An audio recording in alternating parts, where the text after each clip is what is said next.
More homes at high risk of wildfire damage in Southern California than ever before. Our CBS News and Stations data team found the number of homes on the edge of wildlands. It's up 44% since the 1990s. And as KCAL's Michele Gile shows us, some of the greatest growth is in Orange County. Tens of thousands of Southern California homes have been built over the last few decades in high fire risk areas nestled in the hills and canyons known as the wildland urban interface. Orange County has seen some of the largest growth, with 1 in 5 residences constructed on the edge of nature. They're going up, and all we can do is actually just making sure that these homes are built in a way that they're going to withstand these hazards.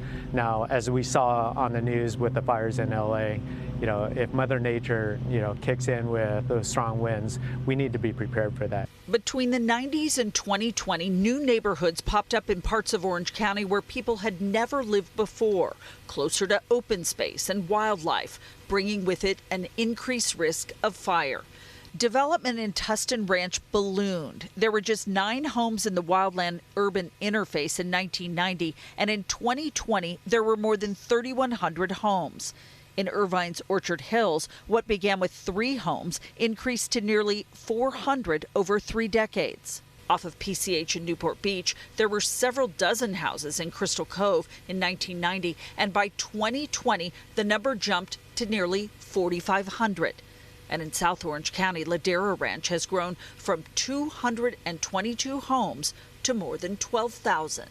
Didn't really consider fires at the time, but now I definitely do. Tina Ruiz bought in Ladera Ranch, close to several wilderness areas. The destruction she's seen in LA County worries her. Oh, I definitely am concerned every time that it's Santa Ana's, it's hot. I definitely think about the canyons behind us and the potential embers that can blow over on this end. New developments are built with safety in mind and with clear fire breaks, but building in the wildland urban interface does come with a risk. Close to 100,000 homes in Orange County face a strong likelihood of wildfire within the next 30 years, according to data from the climate risk assessment nonprofit First Street Foundation. In Ladera Ranch, Michele Gile, KCAL News. See how close your neighborhood is to fire danger. Check out our interactive maps on KCALnews.com. Click Seen on TV, and you can enter your zip code.